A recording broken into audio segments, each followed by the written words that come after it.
هێرشەکانی تورکیا بۆ سەر ڕۆژاوای کوردستان و سەرقاڵبوونی ئەو هێزانەی پێشتر شەڕی داعشیان کردووە دەرفەتی زیندووبوونەوەی بۆ داعش ڕەخساندووە.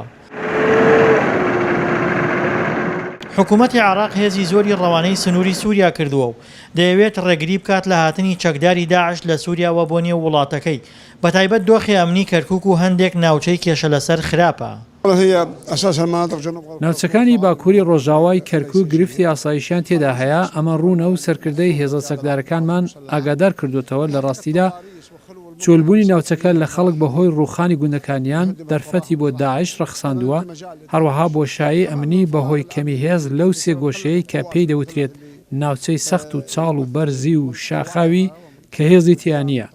فەرماندەی هێزە چەکدارەکانمان ئاگادار کردوتەوە کاتێک هەفتەی ڕابردوو چاومان پێیکەوت. پێمان گوت دەبێت ئەو ناوچانە کۆنتڕۆڵ بکرێن، ئەجینا دۆخەکە خراپە.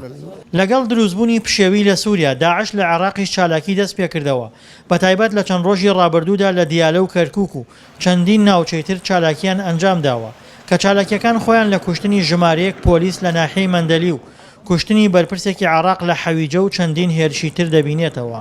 من پێم وایە داعش بە ئاسانی لەناو ناچێ و ئەو خەڵکانەی کە لەم سنوورە ئەژێن ئەوە باش ئەزانن. داعش پرۆسەیەکە هاتووە لەم منطقەیە، بەڵام لای ئەقل لە ناوچەکانی خۆمانێ مەتوانیمانە دووریان بخێنەوە. ئێستا ئەوە ئەرچی لایەنە ئەمنیەکانە خەڵکی شاری کەرکووک بپارێزن. سەرهەڵدانی داعش لە کاتێکدا بوو کە دۆخی سیاسی و ئەمنی ناوچەکە خراپ بوو، بۆیە زۆرێک لە بەرپرسان پێیان وایە شڵەژاوی دۆخی ئێستای عێراق و سووریا دەرفەتێکی ترە بۆ سەرهەڵدانەوەی داعش.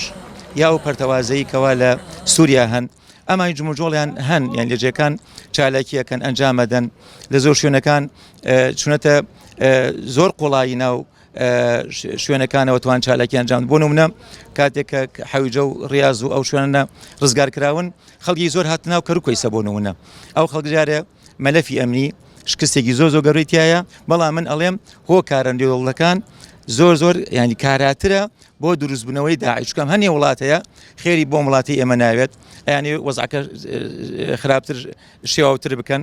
هەرچەندە داعش زۆربەی هێزەکانی لەدەست داوە، بەڵام بەرپرسانی عێراق و سووریا هەمیشە لە زیندووبوونەوەی و ڕێکخراوە دەترسن بەو پێی زەمینەی سیاسی و کۆمەڵایەتی و ئەمنی لەبارە بۆیان.